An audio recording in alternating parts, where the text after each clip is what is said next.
Incoming transmission.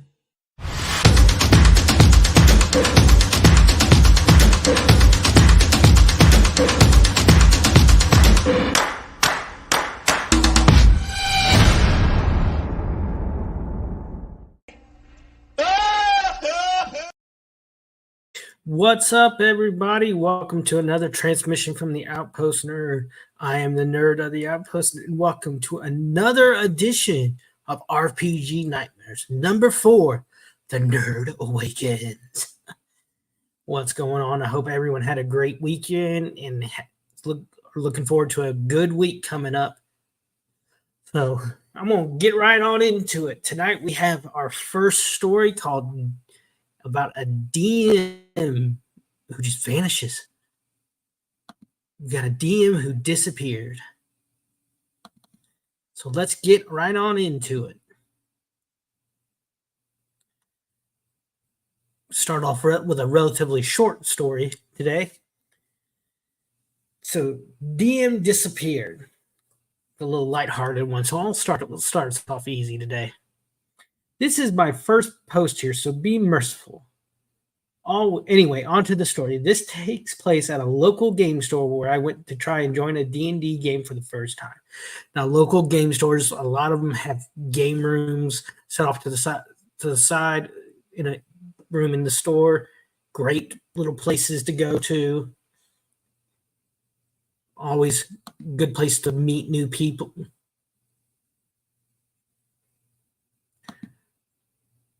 Okay, having connection issues. Let's see what's going on.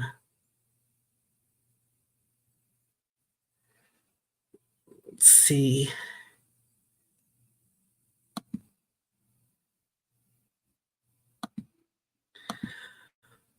But a lot of them, they're made up and got everything you need for starting new games.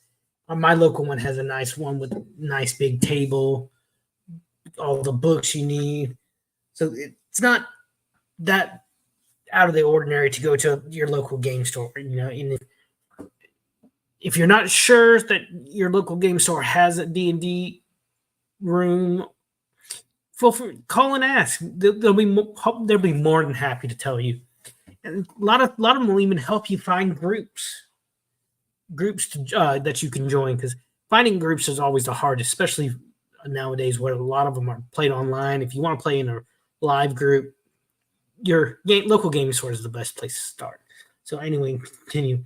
And luckily for me, there was a table of new players who were cool with me joining. Always great to hear. I formed the few sessions I play with them. They seemed like a good group. You need to work on your writing.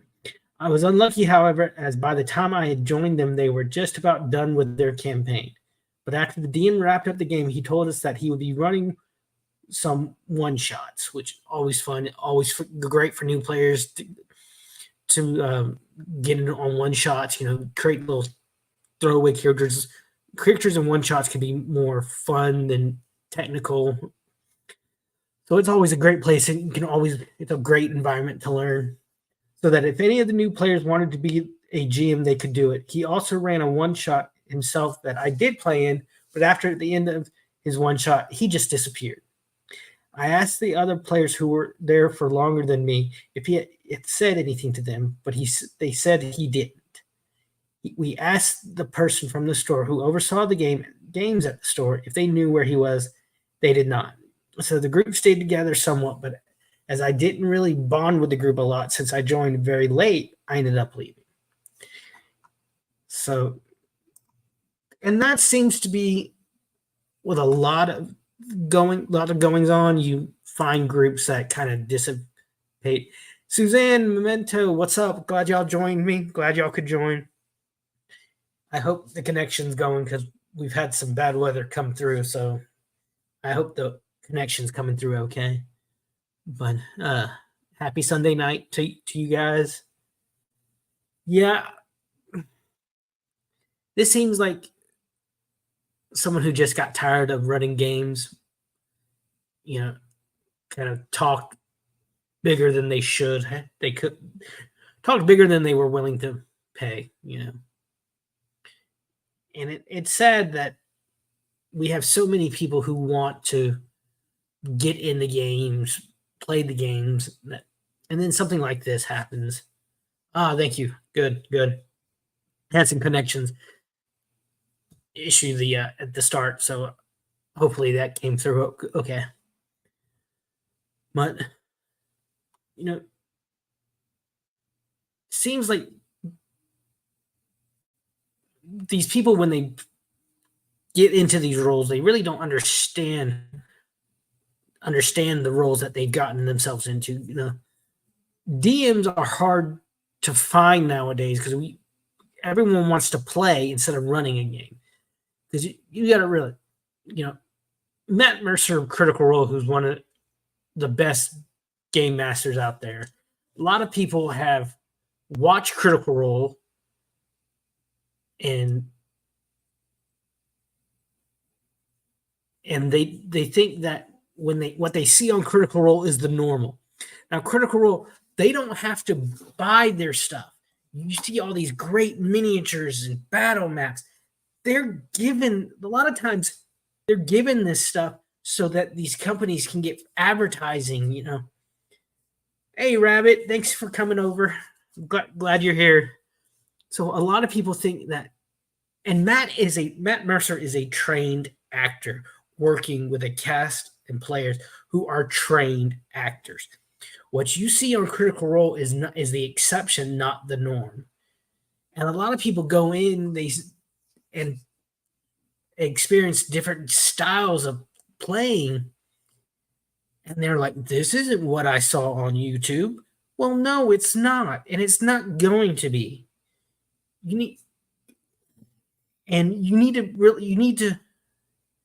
Your exceptions need to kind of be tempered a little bit when you're coming into the games with normal, regular people. Because Critical Role is not normal. Critical Role has been going on almost 10 years now with pretty much the same group of players. And you're lucky if you find a game that lasts 10 months, let alone 10 years. So you're working, like I said, professional actors with Critical Role has become a multi-million-dollar company. They have TV show, comics, toys, clothes, all sorts of stuff stemming from this one little home game that was a birthday present for cast member Liam O'Brien that ended up being asked to come on YouTube, and it has just blown up. A lot of people say that Critical Role is the reason Dungeons and Dragons is still around today. Back, we had the satanic panic back in the 80s where Christian groups were saying, oh, D&D is the devil, it's Satan worshiping. No, it wasn't. Tom Hanks even did a movie where he plays this guy who plays D&D and has a mental break and starts thinking the game is real, which was just nothing but propaganda against Dungeons and Dragons. But then in the late 2010s, oh, Grim, what's up? I didn't see you come in. Hey, man, thanks for being here. You started getting more. It started getting away from. I think it started getting away from tabletop RPGs to more MMO RPGs in the 2000s, 2010s. But then late 20 teens, you had this little game with this group of nerdy ass voice actors who played D&D come around, and you had this amazing storytelling from Matthew Mercer and these amazing role-playing moments with this cast of voice actors. Grim, fun is, it's like the church lady. If there was an army of church ladies from SNL, could it be Satan? All that kind of thing. It's so a lot of times people will come in to these thinking that what we see online is going to be what you see at the table, and your local game store or your friend's house. And it's not. It's really not. And people just, I think, don't seem to understand that. So that brings me to my next topic, my next story, you know, where people, they don't understand the concept of role playing, which is tabletop RPG. RPG stands for role playing games. Duh. Now, you don't have to like act out. You could just say, "I'm going to do this. My character does this." Role playing comes in different styles and forms. So here I have one called D&D Player Doesn't Understand the Concept of Role Play. Now, this is my first. I'm getting into the little longer stories with this one, so bear with me. I'm gonna try to see if this works. So here we go. About 3 or 4 months ago, I started playing D&D 5th edition with a group of friends as we were graduating high school. Great age to start. I played with a couple of kids who were around that age. They were really good, really fun. They come up with great ideas, but you also really have to kind of pull them back sometimes. Typical with kids and young adults, you have to pull their attention when they squirrel, that kind of thing. There's me, Rogue, my 2 good friends, one of which plays a bard. He graduated with me. And the other one playing a warlock. He's a junior in college, so a little older. Oh, no, Grim. I've played with plenty of girls that were like cheerleaders. D&D is not for nerds, just that nerdy kind of ugly duckling kind of thing. These are pretty girls. I played with girls like that. It's not just the pocket protector nerd from like Revenge of the Nerds anymore. And then we have 2 other players connected to Warlock Cleric. His girlfriend. There seems to be a theme in these stories I've read of girlfriends in the games causing issues. I know. And there's a wizard, Warlock's middle-aged neighbor. So a good this group has a good wide range of players, Then there is the DM, who is another friend of Warlock who goes to his school. Right off the bat, I'm going to let you know that the wizard was the problem player. He was a major old school D&D fanatic, like 1st edition, and does not seem to understand 5e, nor does he have any intention of learning. He was, however, itching to play because he hadn't played in years, and Warlock saw no reason to let him in. Not to let him in. We all ended up meeting at Warlock's house to play. Yeah, now this, I could already tell,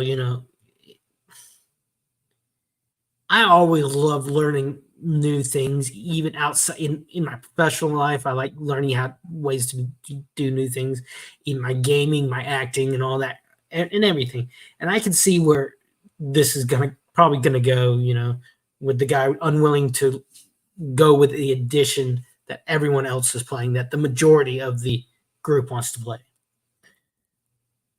So our campaign is heavily focused on the Shadowfell plane. We initially meet in an inn, but are ambushed by some demons from the Shadowfell as we sleep, only to be rescued by a ranger. Yeah, the DM is a huge Lord of the Rings fan. Yeah. The Prancing Pony, I kind of catch a little vibe from the Prancing Pony in Lord of the Rings. We are able to flee without trouble as the ranger leads us to a mysterious city that has been recently terrorized by various entities from the Shadowfell. Over the next few sessions, the party, by and large, decides to explore the city for clues about Shadowfell and why they are attacking the real world. We end up finding a cult that explains to us how to enter the Shadowfell. The cult tells us about a magical song that can open a portal for us mortals to cross. Now, the Shadowfell is, in D&D, you have different planes along in existence, and the Shadowfell is kind of the dark version of the real world. There's always a place in the real world that's reflected in the Shadowfell. At this point, we had some but little combat, which seemed to annoy the wizard. He in character says, "Oh great, more dialogue. When am I going to get a chance to kill something? Maybe I should start with you people, the cult. Mind you, he's supposed to be lawful good." Now,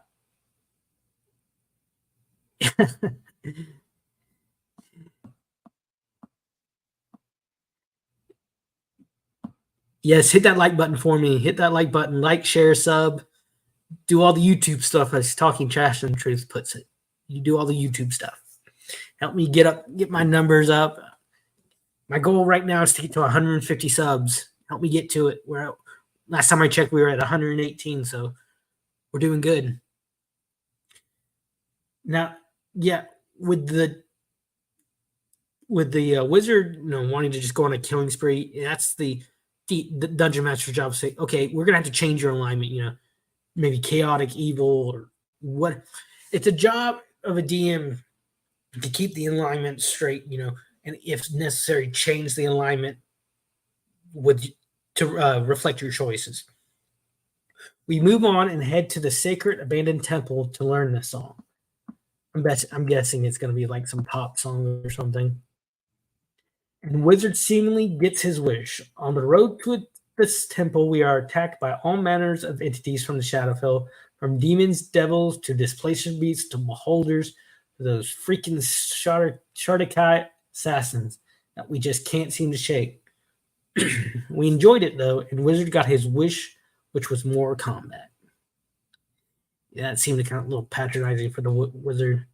When we make it to the city where the temple is located, we are greeted by city guards, which lead us to a priest who explains to us that we all need our priest for a specific key that hasn't been used in millennia in order to go to the temple catacombs and learn the song. We learn from the priest. Wizard was pretty much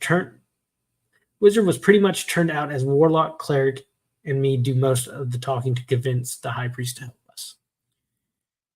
Where was I? We are at his keep, attempting to convince him to let us have the key. It is in his keep shrine. He's on the fence, but decides to pray on it. Once he gets on his knees to pray, he enters his trance, and Wizard finally snaps and kills the high priest. Freak out and say he says he was taking too long. He's more useful for his XP anyway. That's a bad case of metagaming, I think. We know where the key is. So obviously, metagaming his character, had no rational reason to do this. Now, metagaming is when you use the player uses information he gets out of game to determine what your character in game does. It's like if I'm walking down a trail and I know Nerd as the player knows that, okay, there's an encampment of bandits down the road. What will I use that information to decide, my character's who doesn't know this, has no reason to know this, was never told that there's a bandit group down the road. I use that information to say, I'm going to go hide in the woods and attack that way.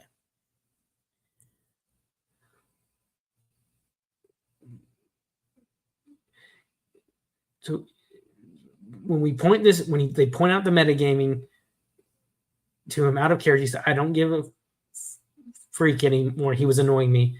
But now we have bigger problems. The high priest obviously has guards that attack us. Wizard tries to reassure us that we have the upper hand because they are all level 1. We are level 3 and massively outnumbered. Now, I've been in that situation where I had a character who was level 12, but mine and my group of other level 12s were going against an entire group, maybe 200 city guards, and our team looked at us and said, there's no way, y'all. Mathematically, we could win this. Because at this point, I was the only character left standing.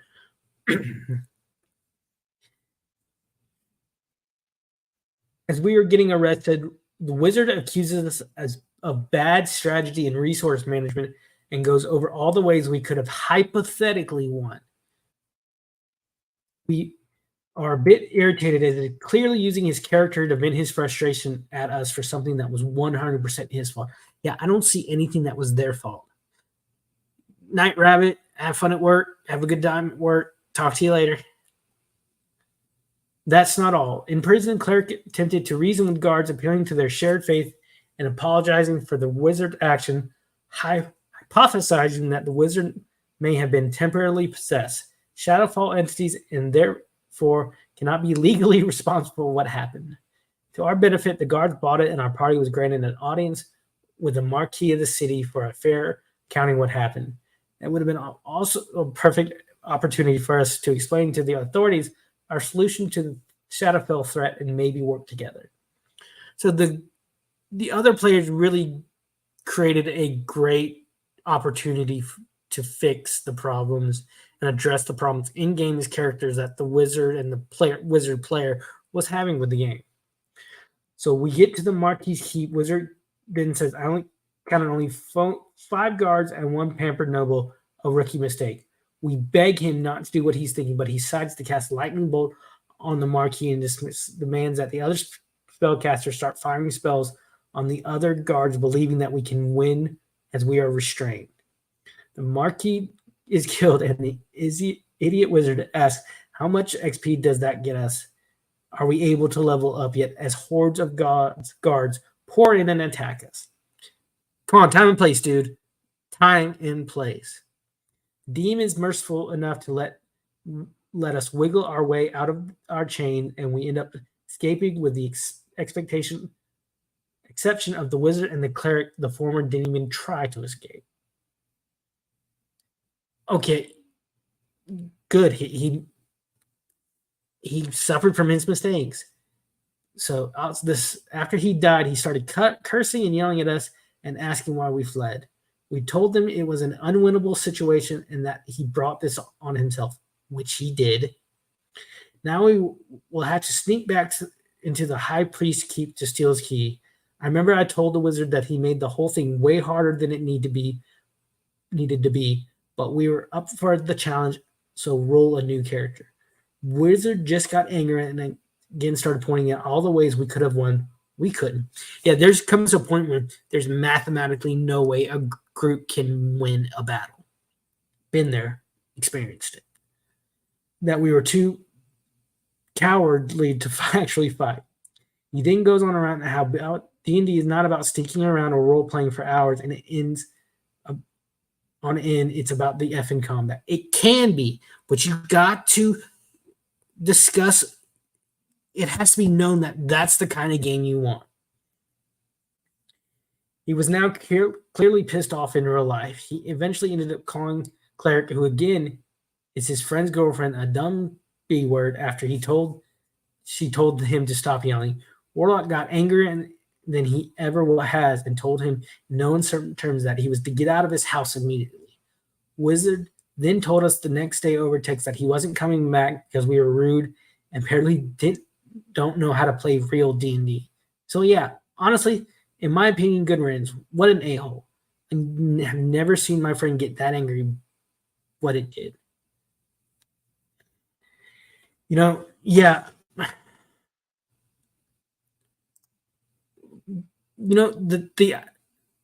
The thing that he said, you don't know how to play real D&D.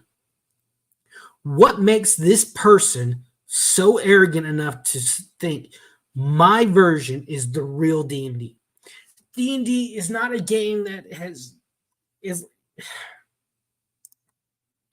I hate it when people think like that. They think, oh, my way is the only way. No, D&D it's unique in games that there's no set way to play it. You can play it any way you want it. You can be anything, do anything. But then this jack-off thinks that he is the end-all be-all of what D&D is, just because he's old enough that he played first edition.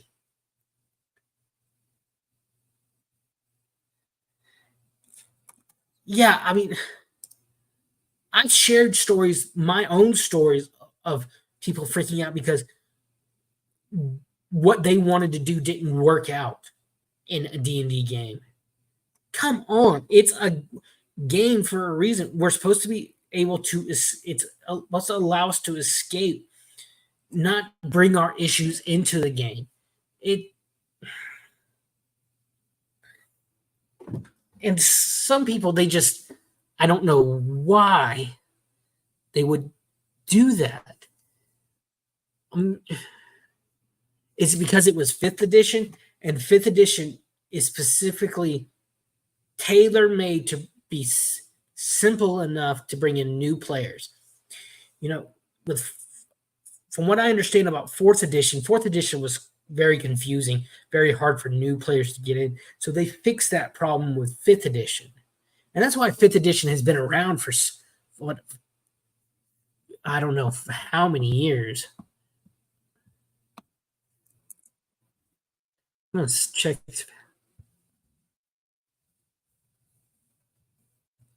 It's been,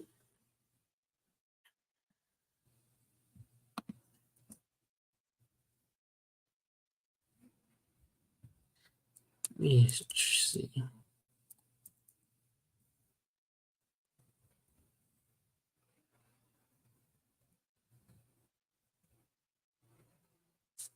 Been around for almost 10 years now, and there's a reason it's been around that long.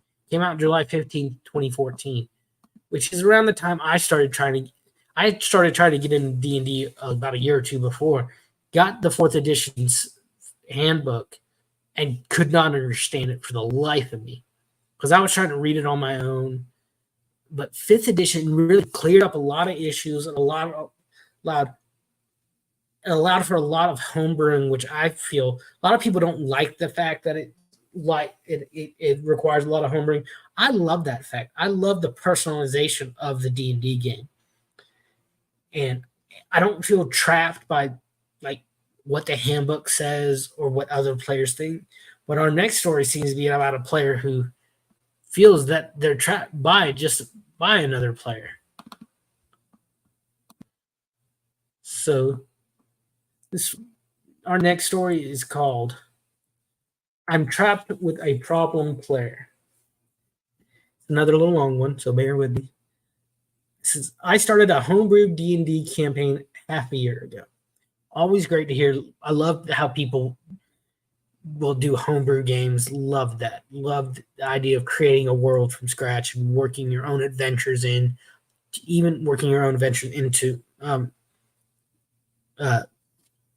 already created material from D&D. It was going very well. Almost all my players had played before, though half of them weren't that familiarized with the rules, which is great, which is fine. The players that are familiar with the rules can help the newer players. I've done that at tables I played on, help new people, help them learn how to roll, how to read what dice they need and how much they need. Always great to have players like that. However, we managed to meet every 2 weeks, which is it's great time. They defeated their first boss and finished the first campaign arc, and then one of the players, who was new, said he wanted to leave the campaign because he didn't enjoy the game as much as the rest. I made his character be presumed dead in case he wanted to return.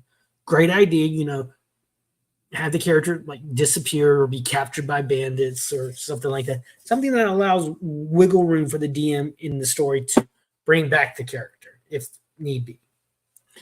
A bit later, my girlfriend and I hanged out with a friend of her and his couple. Spoiler, the problem player, let's call her PP.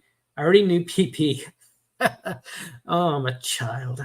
Had a problematic behavior in general, and that night she seemed distant, didn't drink anything, and was silent almost all of the time.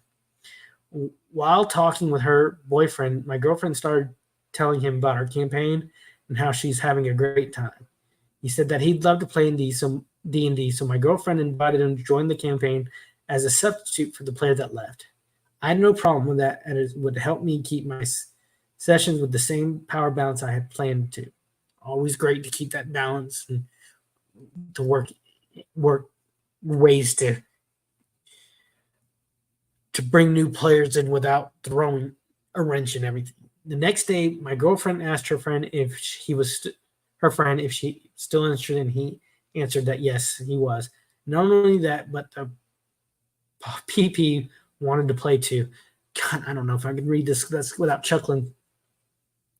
That annoyed me for two reasons. I knew she was a problematic person, and it would be one more player than I planned. However, I expected just because I didn't want to bother her boyfriend, I helped them build their characters, and we started having scheduling issues because of them. PP would have usually speak on her boyfriend's behalf when talking about when they could be available. Okay, no other problem with the girlfriend. Next session comes and they present their characters. They're very flat, so I don't really know how to introduce them in an original way or how to incorporate their own personal objectives to the campaign. But as they are new players, I thought they would make their characters evolve with time and what that would bring new ideas. However, PP starts constantly drawing attention from every player, asking about rules, talking about her personal life, her interests during the session, keeping players distracted from about what's happening. Once again, a lot of table talk. I hate it. Table talk is one of my biggest pet peeves when it comes to playing games. You know, focus on the game, people. Don't talk about like the football game or what you got planned this week or how your job's going. The point, like I keep saying, the point of D&D is to get away from all that. As I didn't have room for so many people in my house, I decided to do the next session at a local store. Great. The problem of her drawing everyone's attention became more blatant there, as players wouldn't be interacting as they should because PP was talking to them during combat and every turn took ages. And I had to do a summary of the conclusion because the store was about to shut down. After the session, I wrote them a message telling them that I would not tolerate this kind of behavior and that when we're playing D&D, we should all be focused on the game, even if it wasn't their turn to do things, and that they should ask about the rules out of game if possible and prepare their turns in advance during turns of the rest in combat. Everyone apologized, which is good. That's good boundaries to set. And one thing, like I had a DM that if you were taking too long, he'd break out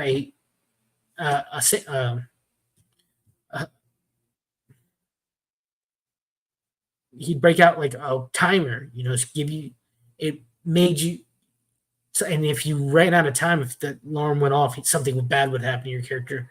That just kind of showed the urgency of battle. So maybe this DM should have done the same thing. For our last session, as PP's boyfriend had to work during the afternoon, I proposed playing at a park starting during the morning, having lunch together, and playing after lunch for a bit. Everyone accepted. PP even accepted on the behalf of her boyfriend.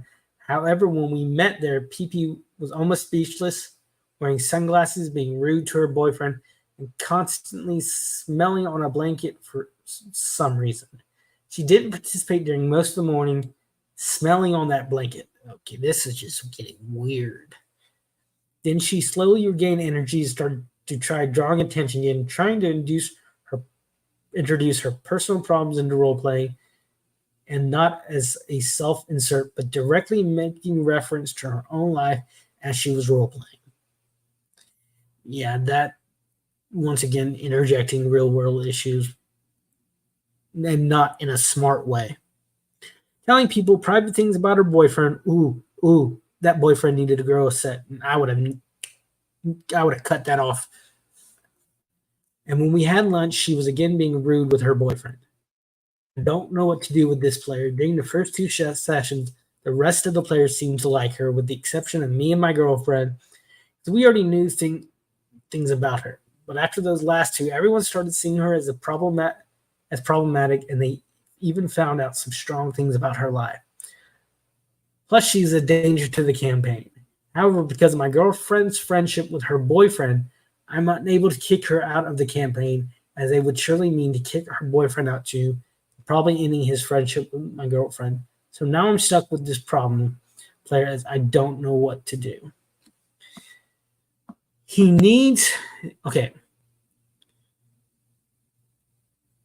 I feel he needs to sit down.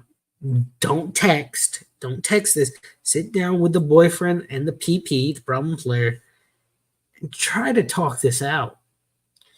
He needs to realize, is the feelings of the boyfriend and the girlfriend more or less important than the needs and feelings of the rest of the group? Is he willing to let this one person ruin the game for everybody and stop the game as a whole, or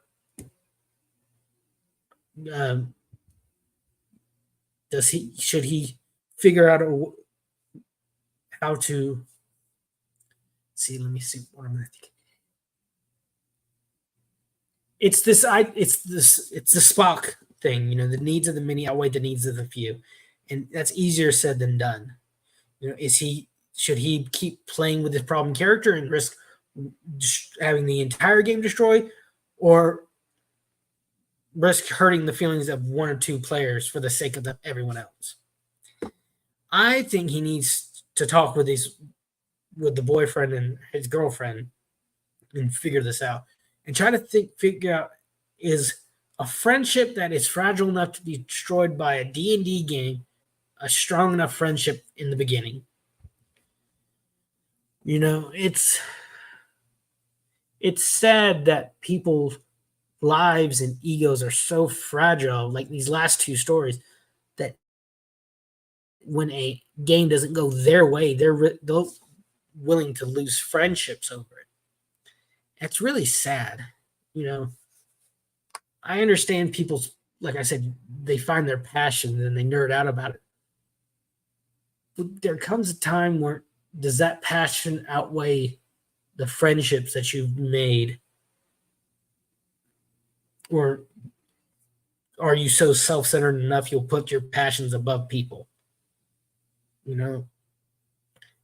This one I find really sad, really problematic, but I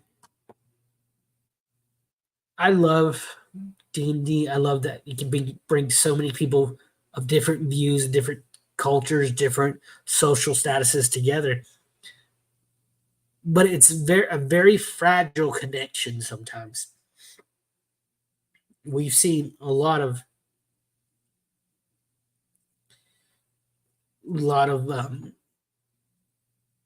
friendships destroyed, but I've personally seen a lot of relationships grow strong and even blossom into love and marriage. I keep coming back to Critical Role, but Critical Role is such a big cornerstone now of D&D, of the community, of the role-playing community. We have, in D&D, we have so many we have two couples in it. Matt Mercer and the DM, and one of the players, Marisha Ray, they actually met because Marisha, if I remember the story right, her ex-boyfriend took her to a game that Matt Mercer was DMing. And there's another couple, Travis Willingham and Laura Bailey. Their relationship, I think, has really grown. It's given them something to do together. And even during their second campaign, their characters in the game also became in a relationship. And Travis Willingham, if you ever see him, he's a big, muscular jock.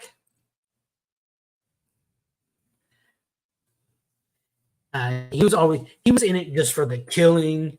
He was like the wizard from the second story. He was in it for the killing. Here's good. So he always said, "I won't do romance in D&D." He is one of my favorite players. He plays the gambit so well. His first character, Grog, was the typical dumb barbarian. I love Grog. He's one of my favorite characters. Then his second character was really methodical, really playing stuff out, and it showed how versatile he was. But he always talked about how he'd never be wooed into a relationship. See, this is him. This, like I said, D&D is not for typical nerds anymore. He's huge. He's jacked. He's a freaking awesome guy. He's done a lot of voice characters. For the anime fans, he was Roy Mustang in Full Metal Alchemist. Great actor. One of my favorites. I hope to meet them one day and just tell them how much their work has meant to me and how much the just Critical Role has changed my life, given me something to look forward to, something.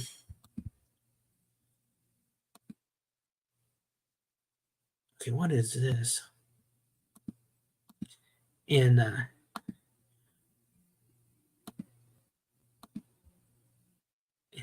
there's a funny story that he tells Laura that he's not in it for the romance of it. He's not gonna do romance. He's there for the fighting and the treasure. And she says to him, my character is going to seduce you. And if you don't do it, you're going to have to tell your wife no. You're going to have to reject your wife. And you know what? During the second campaign, slowly and surely, she ends up seducing his character. And it's so funny. It's a great story. What is this? There we go. And it shows how they are an example of relationships at the table from the outside, not influencing and messing up a game.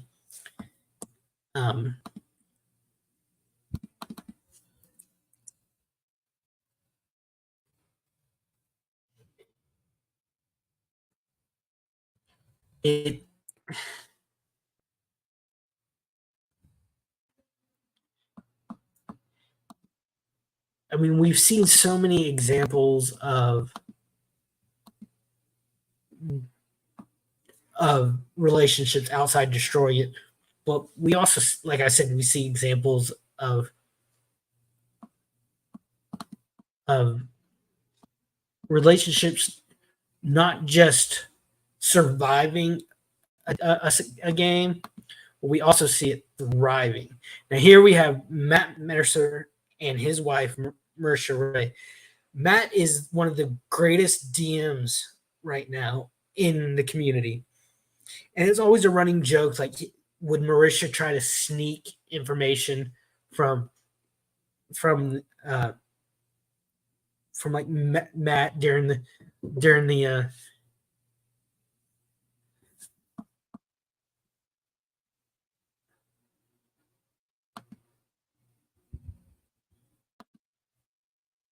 during the games?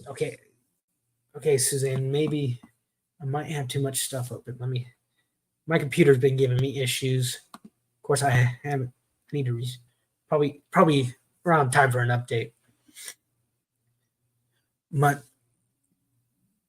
it's always, it'd be fun. It's always fun to share a passion with your spouse like this. And I think these are two couples that really, they're able to really to shine a light on that concept. Okay. Thanks for letting me know that, Suzanne. But so we've seen the past few weeks, we've seen some bad examples of bad times at the table, but don't let that stop you from playing. Don't let that stop you from finding a group, because that is not the norm. That is what I'm sharing with you is not the norm. So don't let this stop you from finding your passion and nerding out about it. So Thank you for joining me. Leave a like, sub, and share. Share me with all your friends and all the other channels, and let's get to 150 subs. Help me get to 150 subs. So, as I always sign off with, find your passion and nerd out about it. I'm the Outpost Nerd, and I'm gone.